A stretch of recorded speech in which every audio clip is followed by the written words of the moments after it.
Welcome learners, this is your mentor, teacher and friend here. आज की video में हम डिस्कस करेंगे प्रोनाउंस को। प्रोनाउंस में हमने पर्सनल प्रोनाउन को डिस्कस कर लिया है। अब टर्न आता है एक और कैटेगरी को डिस्कस करने का, जो है reflexive pronoun and emphatic pronouns. Emphatic pronoun को हम एम्फेसाइजिंग प्रोनाउन भी कह सकते हैं।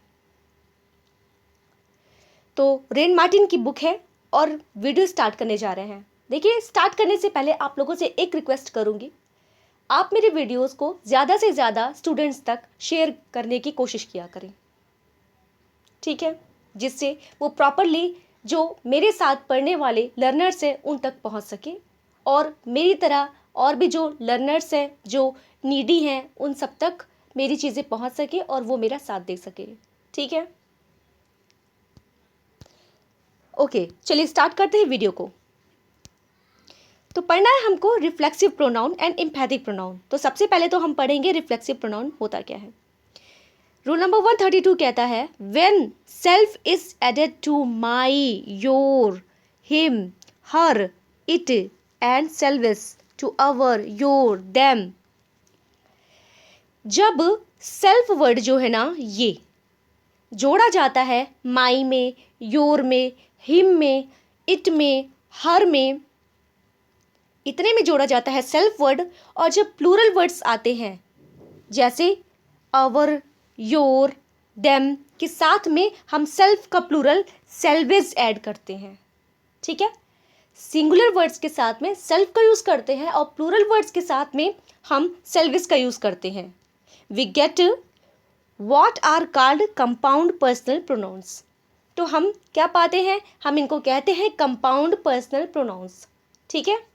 Okay. They are called reflexive pronouns when the action done by the subject turns back reflects upon the subject. ठीक है, तो हमने ये जाना कि जो रिफ्लेक्सिव प्रोनाउन होता है ना, उसका जो एक्शन होता है सब्जेक्ट पर टर्न बैक होता है, यानी रिफ्लेक्ट होता है, यानी प्रभाव डालता है सब्जेक्ट पर, ठीक है। क्या? Reflexive pronoun. सेंटेंस के थ्रू समझेंगे। अच्छा, तो ये चीज़ भी हमें ध्यान रखना है कि जो कंपाउंड पर्सनल प्रोनाउन होते हैं ना, वो एक वर्ड के नहीं हो सकते, क्योंकि उसमें हर वर्ड का कॉम्बिनेशन होता है, और कॉम्बिनेशन बनेगा तो ऑब्वियसली कोई चीज़ कंपाउंड ही बन जाएगी, ठीक है। जैसे सेल्फ जुड़ता है किसके साथ में, माई के साथ में, योर के साथ में, या सेल्वेज जुड़ता है अवर के साथ में, योर के साथ में, देम के साथ में, ठीक है। चलिए आ जाते हैं सेंटेंस पे जहाँ हम थे। आई हर्ट माई सेल्फ। तो यहाँ पे जो माई सेल्फ वर्ड है ये है हमारा रिफ्लेक्सिव प्रोनाउन। क्यों है? क्योंकि ये आई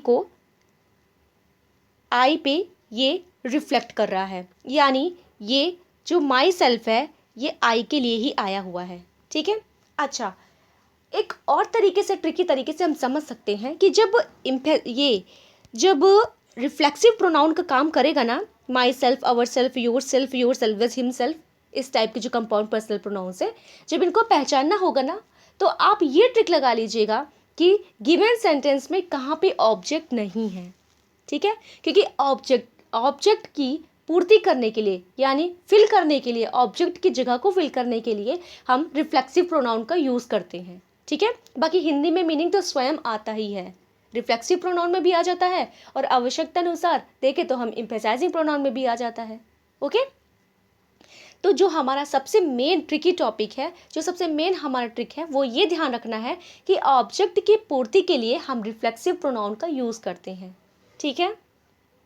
नेक्स्ट सेंटेंस, वी हर्ट अवर सेल्वेस। आप देखिए, हर्ट के बाद में यहाँ पे कोई भी ऑब्जेक्ट नहीं है, ऑब्जेक्ट नहीं था डायरेक्ट, इसलिए हमने अवर सेल्फ का यूज़ कर लिया, अवर सेल्वेस का यूज़ कर लिया, ठीक है। इस तरीके से बोलेंगे तो स्पेलिंग भी रॉन्ग नहीं होगी।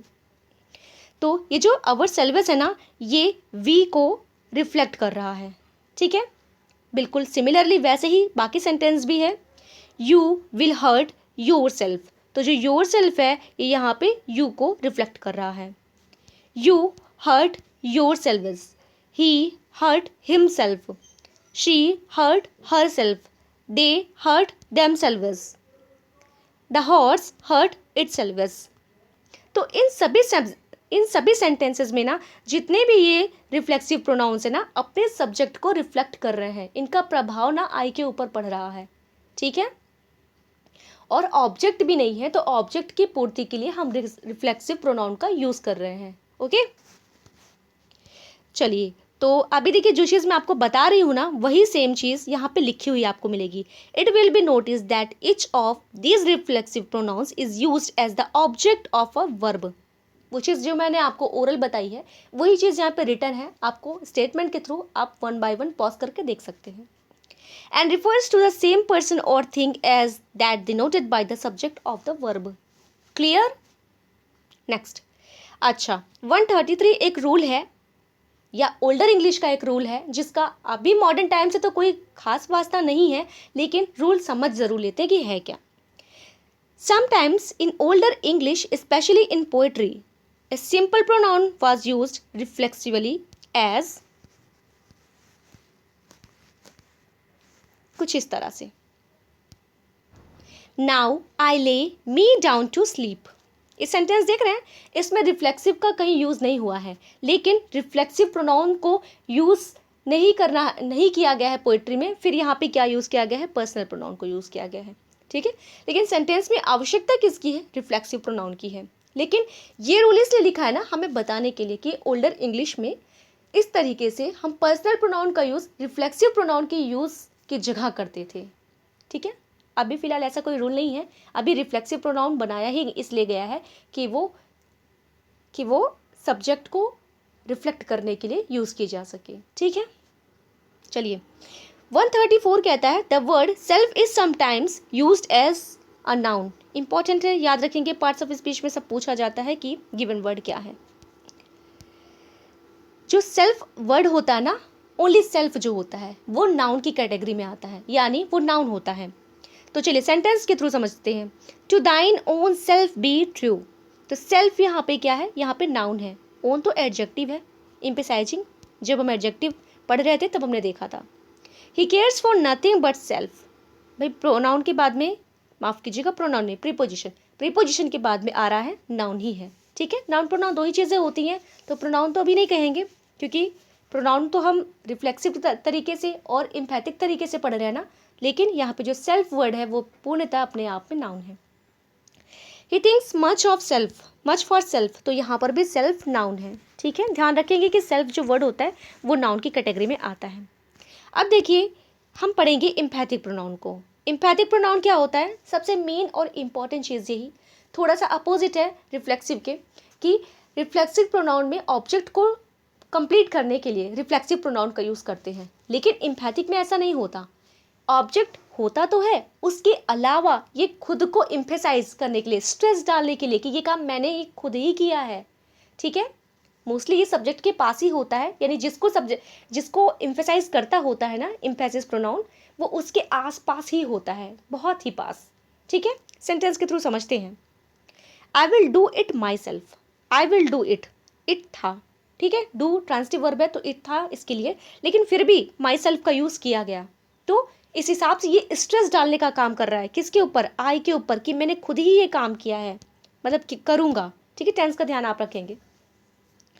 तो माई सेल्फ ना आई को स्ट्रेस डालने का काम कर रहा है, तो इस वजह से ये एम्फैटिक प्रोनाउन है। Next, I my self saw him to do it.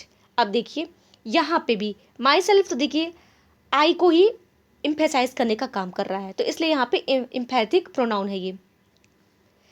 We will see to it our selves, यहाँ पर भी ये एम्फैटिक प्रोनाउन का काम कर रहा है। कैसे? क्योंकि हम इसको इस तरीके से भी समझ सकते हैं, अगर हम थोड़ी देर के लिए ना एम्फैटिक प्रोनाउन को थोड़ा सा अलग कर दे सेंटेंस से, तो सेंटेंस इनकरेक्ट नहीं होने वाला, ठीक है।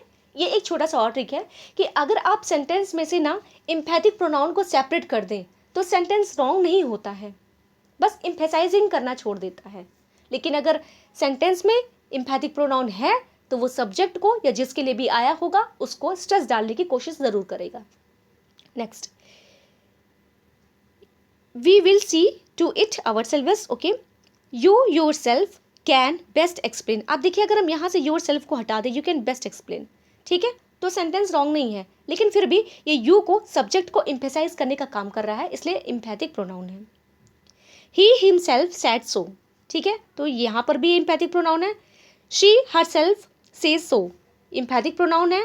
It was told so by the teacher himself. ठीक है, अब यहाँ पे टीचर के लिए हिमसेल्फ आया हुआ है। ठीक है, आप ये नहीं सोचेंगे कि इट के लिए आ गया, क्योंकि इट के लिए अगर हमें प्रोनाउन लगाना होता तो लाजमी सी बात है इट होता, इट्स होता या इटसेल्फ होता।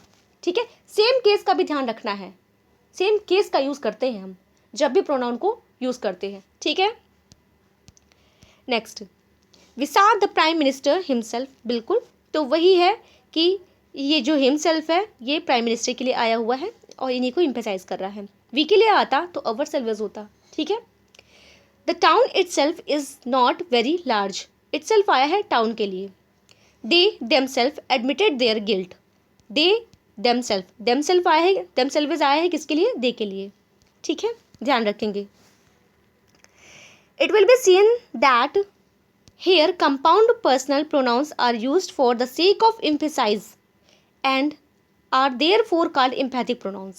वही जो चीज़ मैं आपको बता रही हूँ, ये जो कंपाउंड पर्सनल प्रोनाउंस आ रहे हैं ना, यानी ये अभी जो हमने पढ़ा एम्फैथिक प्रोनाउन, ये सभी ना सीक ऑफ द एम्फेसाइजिंग, यानी कि एम्फेसाइज करने के लिए आ रहे हैं, स्ट्रेस डालने के लिए आ रहे हैं। ठीक है, जोर डालने के लिए आ रहे हैं, दबाव डालने के लिए आ रहे हैं, यानी कि कोई चीज़ वास्तविक मैंने ही की है। ठीक है, खुद से ही हुआ है, मेरे ही द्वारा, इस चीज़ को ये प्रकाश डालते हैं। ठीक है, कौन? Emphasizing pronoun. तो फ्रेंड्स, आज हम लोगों ने पढ़ लिया है रिफ्लेक्सिव और एम्फैथिक प्रोनाउंस को। अगली वीडियो में हम इसका एक्सरसाइज करेंगे। मेरे साथ बने रहिए, मेरे वीडियोस को शेयर करिए। मेरी तरह लर्नर है अगर आप, तो रिवाइज करने के लिए मेरे साथ जुड़ सकते हैं। Thank you so much, take care.